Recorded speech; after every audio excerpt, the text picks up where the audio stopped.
साधूनां विनाशाय च दुष्कृतं धर्म संस्थापनार्थाय संभवामि युगे। হে অর্জুন, এই তিনটা কারণের জন্য আমাকে বারবার যেতে হবে।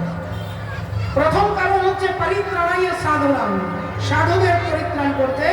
দ্বিতীয় কারণ হচ্ছে বিনাশায় চ দুষ্কৃতম, দুষ্টের দমন করতে। আর 3 নম্বর কারণ হচ্ছে ধর্ম সংস্থাপনার্থায়, ধর্মকে প্রতিষ্ঠা করতে। ভগবান বললেন সম্ভবামি যুগে যুগে।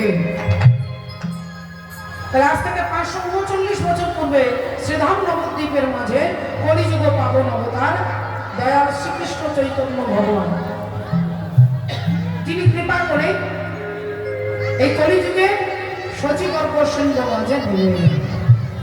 বৈষ্ণব পদকর্তা বলছেন, না জানিয়ে গোরা জানে কোনো ভাব মনে, সুরধ্বনি তীরে গেলা সহচর ফলে। আজকে ভগবান ভক্তদের সঙ্গে নিয়ে সুরধ্বনি তীরের উপর দিয়ে যাচ্ছেন। রাধে রাধে। ওমা, জগতের জীবকে আজকে পার করার জন্য কি পার করবেন? সুরধ্বনি গঙ্গা নয়, এই ভব সাগর, এই ভব সমুদ্র, এই সংসার সাগরকে কিভাবে পার করবেন চৈতন্য ভগবান এটাই দেখানোর জন্য আসছেন। একটু লক্ষ্য করলে আপনারা বুঝতে পারবেন, দেখতে পাবেন যে ভগবান আমার মতো দুরাচারী, পাপাচারী, অত্যাচারী, কামাচারী জীবকে করুণা করতে আসছেন। যদি কেউ মনে করেন যে কীর্তন শুনতে গেলে আমার একটু শান্তি হবে, আমি একটু আনন্দ পাবো, আমার একতলা বিল্ডিং দুতলা হবে, আমার ছেলেটার চাকরি হবে, আমার মেয়ের বিয়ে হবে, তাহলে আপনি ভুল ধারণা করছেন।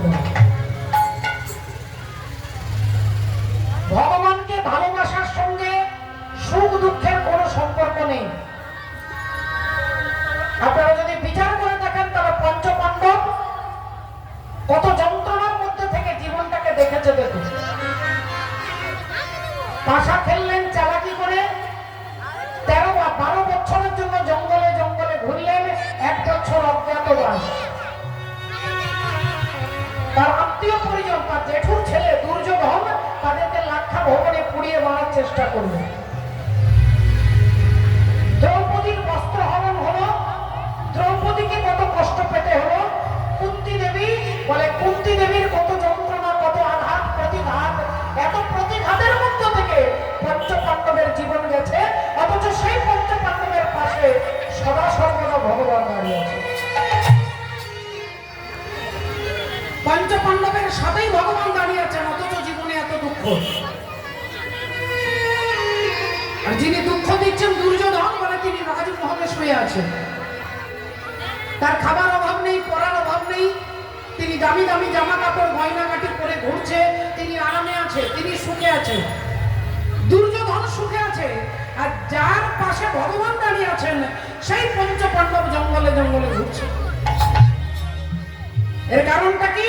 না, ভগবান অর্জুনকে বলছেন, অর্জুন, যদি আমি তোমার সমস্যার সমাধান করে দিই তাহলে তুমি রাধে রাধে, তাহলে তোমার কি হবে না, তাহলে তুমি শূন্য হয়ে যাবে।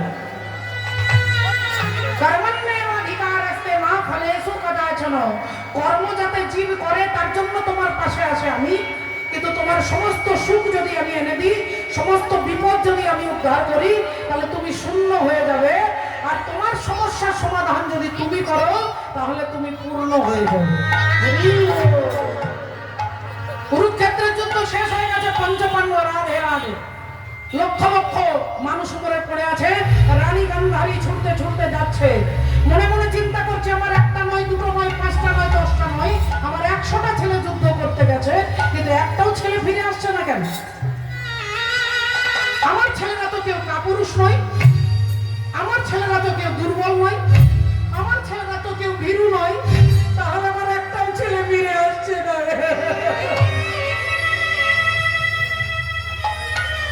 আমার একটাও ছেলে ফিরে আসছে না কেন? আমি আমার ছেলেদের কাছে যাব, আমি গিয়ে দেখবো আমার ছেলেরা কোথায়। মা গান্ধারী ছুটতে ছুটতে ছুটতে কুরুক্ষেত্রের মাঠে এসে দেখছেন, এসে দেখছেন কি না, তার 100টা ছেলে মরে পড়ে আছে।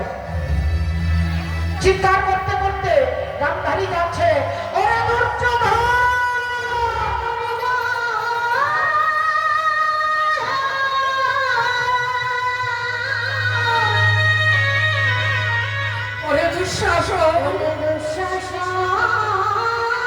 আমি তোদের দেখতে পাচ্ছি না কেন বাবা? আমি তোদের মা এসেছি।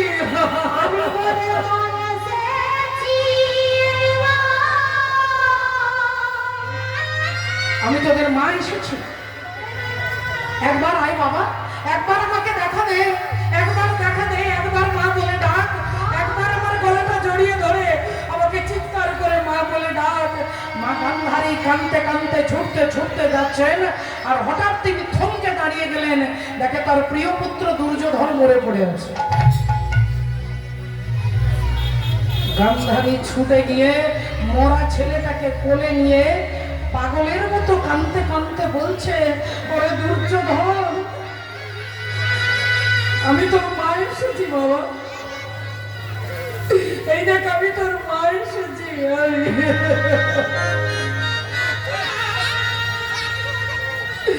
আমি তোর মা এসেছি, আমার সঙ্গে একবার কথা বল বাবা, একবার কথা বল, একবার কথা বল। আচ্ছা ভক্তিমতী মায়েরা, আপনারা দেখুন ইউটিউব চ্যানেলে আমাকে দেখেছেন, আজকে যারা আমাকে দেখছেন বলবেন ওই দেখ চৈতালি গান করছে, কিন্তু চৈতালি কতক্ষণ বলবেন না যতক্ষণ আমার দেহটার মধ্যে পরমাত্মা গোবিন্দ আছে। যেই দেহটা ছেড়ে গোবিন্দ বেরিয়ে চলে যাবে, আপনারাই বলবেন ওই দেখ একটা মরা যাচ্ছে, মরা মরা মরা। তাহলে মরা ছেলেটাকে ধরে মা গান্ধারী কাঁদছে আর বারবার বলছে একবার কথা বল, একবার কথা বল, একবার মা বলে ডাক। আর অমনি গান্ধারী শুনতে পাচ্ছে তার পেছনে দাঁড়িয়ে কে যেন খিলখিল করে হাসছে। চমকে উঠলেন গান্ধারী, শতপুত্র বিরহ যন্ত্রণায় আমি কাঁদছি, আর আমার কাছে পেছনে দাঁড়িয়ে তুমি হাসছো, তুমি কে? কে তুমি? তুমি নিষ্ঠুর, তুমি নির্মম, তুমি পাষাণ। যদি তোমার সাহস থাকে একবার আমার সামনে এসে দাঁড়াও, একবার আমার সামনে এসে দাঁড়াও, আমি তোমাকে দেখতে চাই। তুমি কে? তুমি মানব না তুমি দানব, তুমি দয়াল না তুমি ভয়াল, আমি তোমাকে দেখতে চাই। তুমি কে? আর অমনি পেছন থেকে বলে উঠলেন, মাগো মা, আমি তোমার সামনে আছি, আমি তোমার সামনে আছি, আবার আমি তোমার পেছনে আছি, আমি তোমার ডাইনে আছি, বামে আছি, আমি পূর্বে আছি, পশ্চিমে আছি, উত্তরে আছি, দক্ষিণে আছি, আমি ঈশানে আছি, নৈঋত্যে আছি, অগ্নিতে আছি, বায়ুতে আছি, আমি ঊর্ধ্বে আছি, আমি অধে আছি, তুমি যেদিকে তাকাবে আমি সেখানে আছি। কিন্তু আমাকে দেখতে গেলে এরকম টিউবলাইট জ্বেলে দিলে দেখা যাবে না, এরকম টিউবলাইটের আলোতে আমাকে দেখা যাবে না, এরকম লক্ষ লক্ষ হ্যালোজিন জ্বেলে দিলে আমাকে দেখা যাবে না। আমাকে দেখতে গেলে যে আলোটার প্রয়োজন, সেই আলোটার নাম হচ্ছে দিব্য জ্ঞান। না তোমার সত্য সে দ্রষ্টু মানে নেই বা সচক্ষুষা দিব্যাং দদামি তে চক্ষু পশ্চমে যোগ মহেশ্বর। আমাকে দেখতে গেলে দিব্য নয়নের প্রয়োজন, আর সেই দিব্য নয়ন আমি ছাড়া জগতে কেউ দিতে পারবে না। মা তুমি আমায় দেখবে, এই দেখো মা। আর অমনি গান্ধারী তাকিয়ে দেখছে, দেখে ভগবান কৃষ্ণ দাঁড়িয়ে আছে, দেখে ভগবান কৃষ্ণ দাঁড়িয়ে আছে, ভগবান কৃষ্ণ দাঁড়িয়ে আছে, দেখে ভগবান কৃষ্ণ দাঁড়িয়ে আছে।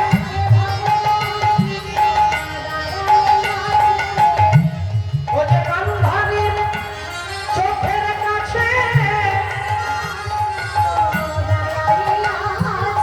ও যে গান্ধারী চোখের কাছে,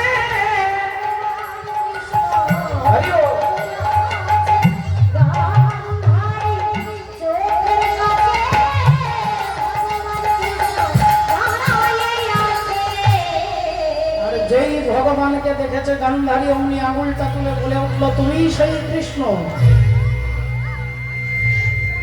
তুমি সেই কৃষ্ণ যে আমাকে মা বলে ডাকবার মতো কাউকে রাখলে না, তুমি সেই কৃষ্ণ যে আমার বংশে বাতি দেওয়ার জন্য কাউকে রাখলে না, তুমি সেই কৃষ্ণ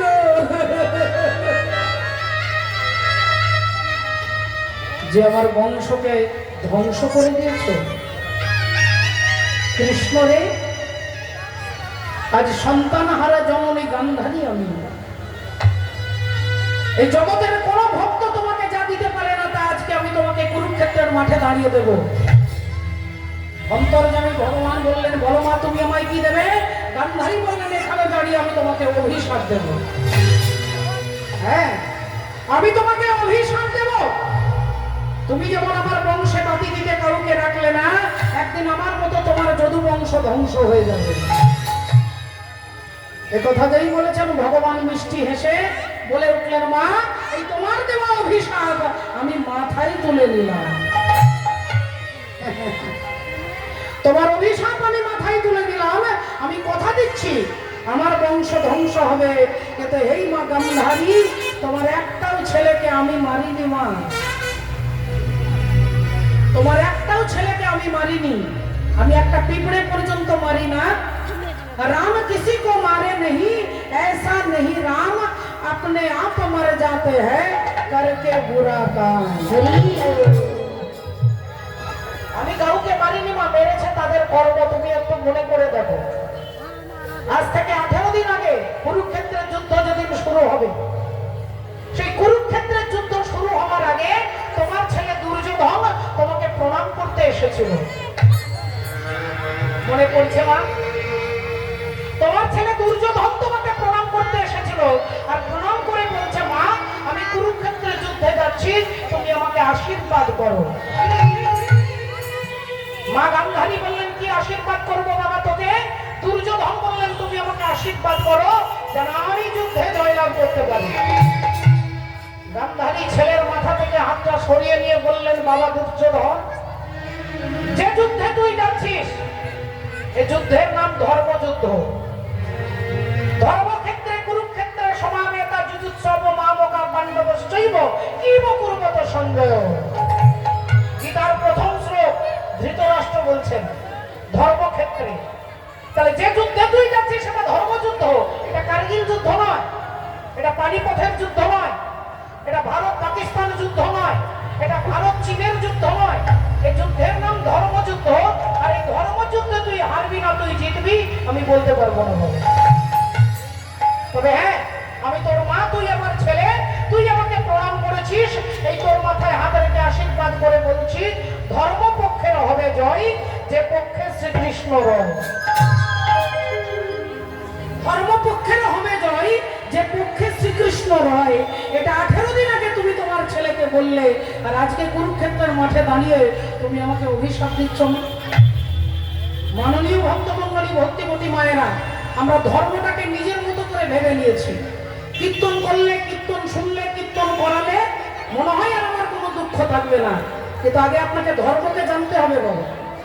সারা জীবন কীর্তন করে গেলেও আনন্দের ছিটে ফোঁটা পাওয়া যাবে না যদি ধর্মকে না জানতে পারি। ভগবান অর্জুনকে বলছেন, অর্জুন ধর্ম কাকে বলে? অর্জুন জিজ্ঞাসা করছেন ভগবানকে, বলো কৃষ্ণ ধর্ম কাকে বলে? বলে আগে ধর্ম রে পরে ধর্ম, আগে ধর্ম রে পরে ধর্ম, আগে ধর্ম রে পরে ধর্ম, ধর্ম রে পরে ধর্ম, ও বলে আগে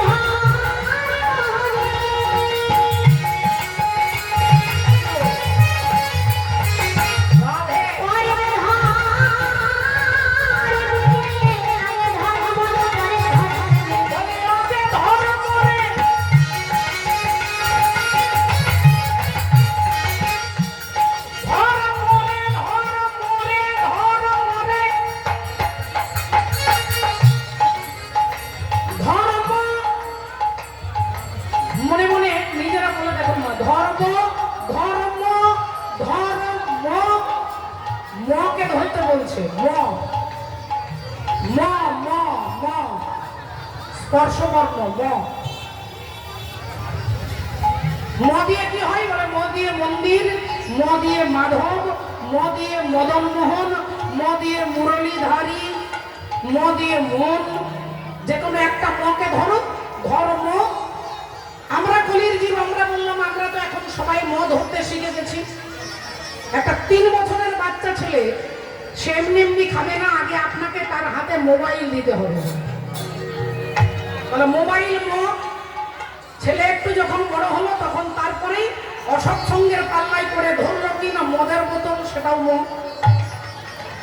তারপরে ছেলের মোটর সাইকেল দরকার, ছেলে মোটর সাইকেল কিনলো, এটাও মদ। মোটর সাইকেলে একা চাপবে না, পেছনে আরেকজন বসে আছেন মহিলা, সেটাও মদ। তা এতগুলো মদ ধরেছি তবুও ধর্ম ধরা হচ্ছে না। হরি বল, রাধে রাধে। বললেন ধর মরে, আগে ধর মরে, পরে ধর মরে।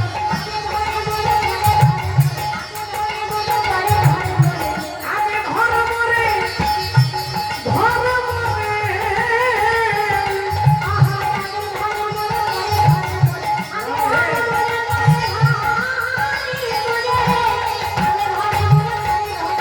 আগে ধর মরে, পরে ধর মরে। তাহলে কলিযুগের ধর্ম কি না কলিযুগের অন্য কোনো ধর্ম নয়, একমাত্র হরিনাম সংকীর্তন। হরের নাম হরের নাম হরের নামৈব কেবলম কলো নাস্তেব নাস্তেব নাস্তেব গতিরন্যতে। কলিযুগের একমাত্র ধর্ম হচ্ছে হরিনাম। হাসি মাখা বদনে আর ছল ছল নয়নে, ওরে আনন্দ কাননে মন ভ্রময় নিবাস। আমার সঙ্গে সবাই মিলে উলুধ্বনি হরি ধ্বনি দিয়ে মাগো হরি বল হরি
জগতের জীবকে পার করবে বলে আজকে কি করছেন, আজকে ভক্তদের সঙ্গে নিয়ে তিনি সুরধ্বনি তীরে এসে দাঁড়িয়েছেন। না জানিয়ে গোরা চাঁদ কোনো ভাব মনে সুরধ্বনি তীরে গেলা সহচর ধনে। আজ প্রিয় গদাধরাদি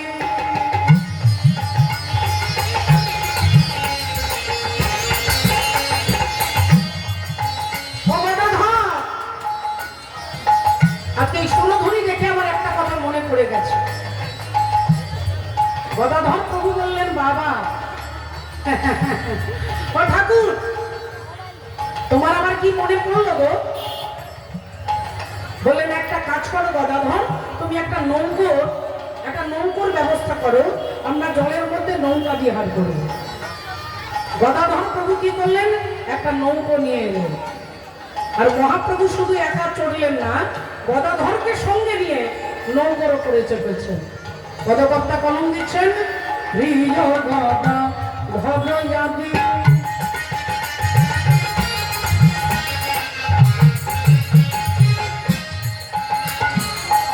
ওর সঙ্গে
রাধে রাধে। ওমা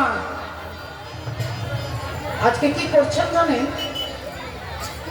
নৌকোর উপরে চেপে, হ্যাঁ ভাই একটুখানি ওটা দেখো শোনা, ওটা মাঝে মাঝে বন্ধ হয়ে যাচ্ছে। আজকে নৌকোর উপরে গদাধরকে সঙ্গে নিয়ে আজি পুরো লীলা মনে করে, আজি গদাধরে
চৈতন্য চরিতামৃতে বললেন, কোন ভাগ্যে কোন জীবের শ্রদ্ধা যদি হয় তবে তো সেই জীবে সাধু সঙ্গ করা। সাধু সঙ্গ হইতে হয় শ্রবণ ও কীর্তন, আর কীর্তন হইতে হয় জীবের অনর্থ নিবর্তন। ভগবান আমাদের থেকে অনেক দূরে নেই বাবা। আমার মতো পাপী জীব, আমার মতো দুষ্টু দুরাচারী জীব আমার কাছেই ভগবান আছেন, কিন্তু আমি ভগবানকে দেখতে পাচ্ছি না। যদি দেখতে পাচ্ছি তাহলে চিনতে পারছি না। চোখের সামনে চিন্তামণি চিনতে পারলে হয়। আমাদের আশেপাশে সামনে পেছনে তিনি আছেন। দুরাচারী অত্যাচারী হিরণ্যকশিপুর প্রহ্লাদকে জিজ্ঞাসা করছে, তোর হরি থাকে কোথায়? বল তোর হরি থাকে কোথায়? তোকে পাহাড় থেকে ফেলে দিচ্ছি, কে তোকে বাঁচাচ্ছে? প্রহ্লাদ হাত জোড় করে বলছেন, বাবা আমার হরি আমাকে বাঁচাচ্ছে। তোকে সাপের খাঁচার ভেতরে ঢুকিয়ে দিলাম, কে তোকে বাঁচিয়েছে? আমার হরি আমাকে বাঁচিয়েছে। তোকে গরম তেলের মধ্যে কাপড়ের মতো ভেজে দেওয়ার জন্য উত্তপ্ত তেলে ফেলে দিলাম, কে তোকে বাঁচাচ্ছে? আরে আমার হরি আমাকে বাঁচাচ্ছে। তোকে হরি বারবার বাঁচাচ্ছে না, তোকে বারবার হরি বাঁচাচ্ছে। বল তোর হরি থাকে কোথায় বল। আজ আমি তাকিয়ে উত্তর দিচ্ছেন, বাবা তুমি এমন একটা জায়গা বলো যেখানে হরি নেই, এমন একটা জায়গা বলো যেখানে হরি নেই। হিরণ্যকশিপুর বললেন, তাহলে তুই বলতে চাইছিস তোর হরি সব জায়গায় আছে? প্রহ্লাদ বললেন, অনলে অনিলে চিরনবনীলে ভূধর সলিলে গহনে আছে বিটপি লতাই জলদের গাই শশী তারকাই তপনে। এমন একটা জায়গা নেই যে যেখানে হরি নেই। হিরণ্যকশিপুর বলে উঠলেন, এই স্তম্ভটার মধ্যে তোর হরি আছে? প্রহ্লাদ বললেন, হ্যাঁ বাবা, ওই স্তম্ভের মধ্যে আমি হরিকে দেখতে পাচ্ছি। অহংকারী হিরণ্যকশিপুর গদাটা নিয়ে আর যেই স্তম্ভটাকে লক্ষ্য করে মারলেন, স্তম্ভের ভেতর থেকে পরমাত্মা হরি বেরিয়ে গেল। তাহলে প্রহ্লাদ মানে কি না? প্রহ্লাদ মানে বিশ্বাস। আমরা সংসারকে বিশ্বাস করি, কিন্তু সংসার আমাদের সঙ্গে বেঈমানি করে। সংসার আমাদের সঙ্গে বেঈমানি করে, আমরা তবুও সংসারকে বিশ্বাস করি। আর ভগবান কারোর সঙ্গে বেঈমানি করে না, সেই ভগবানকে আমরা সন্দেহ করি না। ভগবান আছে কি নেই সন্দেহ কেন? বলে ভেতরে অহংকার আছে আপনার। আর এই যতক্ষণ অহংকার থাকবে আপনি ভগবানকে দেখলেও চিনতে পারবেন না। মা, অহংকার আমার আপনার মতো জীবের কথা হতেই পারে। অহংকার হলো কার না? সৃষ্টিকর্তা ব্রহ্মা। ব্রহ্মার মনের মধ্যে অহংকার এলো যে আমি 56 কোটি জীব সৃষ্টি করি, আমার কারখানাতে 56 কোটি জীব সৃষ্টি হয়, অথচ চারিদিকে তাকিয়ে দেখো আমার কোথাও মন্দির নেই। রাধা গোবিন্দের মন্দির, শিবের মন্দির, কালীর মন্দির, দুর্গার মন্দির, হনুমান মন্দির, চারিদিকে সবার মন্দির আছে, অথচ আমি ব্রহ্মা, আমার কোনো মন্দির থাকবে না। এই ব্রহ্মার মনে মনে অহংকার এলো। তাহলে ভাবলেন, যখন আমি 56 কোটি জীব সৃষ্টি করি, আমারই কারখানায় পিঁপড়ে তৈরি হয়, আবার আমারই কারখানায় হাতি তৈরি হয়, আমার কারখানায় সাধারণ পাবলিক তৈরি হয়, আবার আমারও কারখানায় রাষ্ট্রপতি তৈরি হয়। তাহলে আজকে আমি এক কাজ করি, আমার গুরুত্বটা কি এটা পাবলিককে বোঝানোর আগে আগে ভগবান হরিকে বোঝাতে হবে। এই ব্রহ্মা অহংকারে দত্ত হয়ে ভগবান হরির কাছে এসে দাঁড়ালেন। আর অমনি ভগবান বলে উঠলেন, বড় ব্রহ্মা তুমি কি চাও? ব্রহ্মাজি বলে উঠলেন, আমি তোমার কাছে কিছু দিনের জন্য ছুটি চাইতে এসেছি। আমি কয়েকদিনের জন্য ছুটি চাইতে এসেছি গো। ভগবান বললেন, আপনি ছুটি নেবেন? আপনি ছুটি নিলে তো কারখানা বন্ধ হয়ে যাবে। 56 কোটি জীব আপনি সৃষ্টি করছেন, প্রতিক্ষণ আপনার কারখানায় সৃষ্টি হচ্ছে, আর আপনি ছুটি নেওয়া মানে তো কারখানায় তালা বন্ধ হয়ে যাবে। ব্রহ্মা মনে মনে ভাবছে, দেখেছ আমার কত গুরুত্ব, আমাকে ছুটি দিতে চাইছে না, কিন্তু আমার গুরুত্বটা তো আগে হরিকে বোঝাতে হবে। বললেন, না না ঠাকুর, তা বলে কি আমার ছুটি নেই? আমার কি বিশ্রামের দরকার নেই? আমি কি একটু বিশ্রাম নেব না? ভগবান বুঝতে পেরে গেলেন যে ছুটি যাওয়ার জন্য নয়, আমাকে টাইট দেওয়ার জন্য এসেছে। তা ভগবান বলে উঠলেন, ঠিক আছে, আপনি যখন ছুটি চাইছেন তা যান, আমি আপনাকে ছুটি দিলাম, যান, আমি আপনাকে ছুটি দিলাম, যান। আর যেই বলেছে ছুটি দিলাম, অমনি ব্রহ্মা তাড়াতাড়ি ভগবান হরির কাছে বেরিয়ে এসেছে। আর রাস্তায় যেতে যেতে ভাবছে, এখন 2 মাস আমি কারখানায় আসবো না।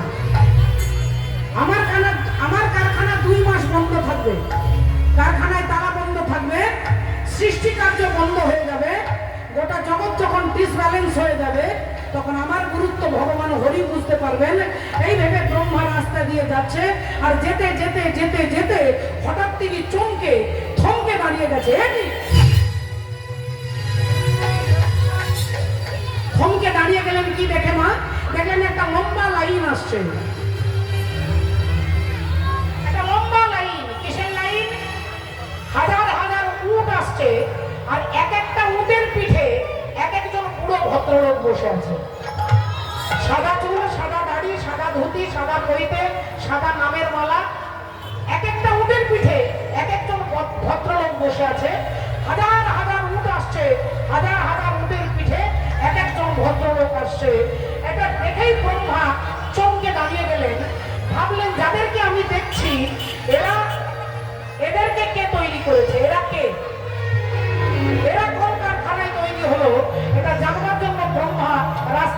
বলছে এরকম করে, দাঁড়ান দাঁড়ান দাঁড়ান,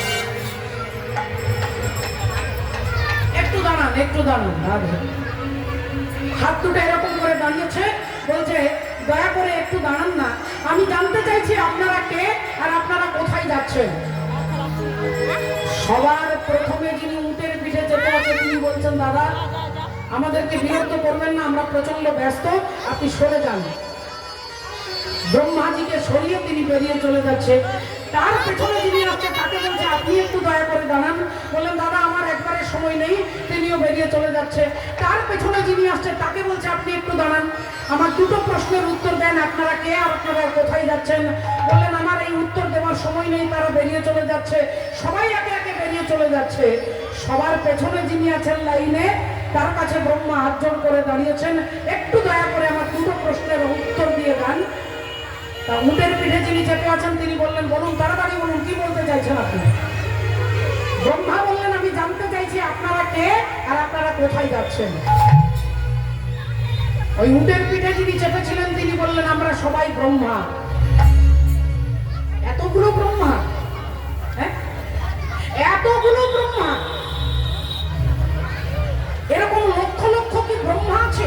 ব্রহ্মা মনে মনে ভাবছে, আমি তো ব্রহ্মা, এতগুলো ব্রহ্মা কি করে হলো। বললেন, দেখুন একটা রাজ্যে একজন মুখ্যমন্ত্রী থাকে, একটা কেন্দ্রে একজন প্রধানমন্ত্রী থাকে, তেমনি একটা ব্রহ্মাণ্ডে একজন ব্রহ্মা থাকে। এরকম অনন্ত কোটি ব্রহ্মাণ্ড আছে, তো অনন্ত কোটি ব্রহ্মাও আছে। অনন্ত কোটি ব্রহ্মাণ্ড, তো অনন্ত কোটি ব্রহ্মা, তাই আমরা হলাম সবাই ব্রহ্মা। বললেন, তাহলে এখন আপনারা কোথায় যাচ্ছেন। অমনি বলে উঠলেন, আর বলবেন না, একবার অহংকারে মত্ত হয়ে ভগবানের কাছে ছুটি চাইতে গিয়েছিলাম, তা ভগবান এমন ছুটি দিয়েছে যে আজ পর্যন্ত আর কারখানায় যাওয়ার সুযোগ খুঁজে পাচ্ছি না। বলে, তাহলে এখন আপনারা কোথায় যাচ্ছেন। বলে, এক্ষুনি একটা নেটে খবর এসেছে যে এখানকার ব্রহ্মা ছুটি নিয়েছে, তাই একটাই চেয়ার খালি আছে, আমরা সমস্ত ব্রহ্মা ইন্টারভিউ দিতে যাচ্ছি, যদি হারানো চাকরিটা আবার ফিরে পেতে পারি। এই ব্রহ্মা মাথায় হাত, সর্বনাশ, তাহলে তো আমার চাকরি গেল, তাহলে তো আমার চাকরিটা গেল। ব্রহ্মা চোখ বন্ধ করে মাথায় হাত দিয়েছে। কিছুক্ষণ পরে চোখটা খুলে দেখছে পরমাত্মা হরি দাঁড়িয়ে আছেন, ভগবান হরি দাঁড়িয়ে আছে।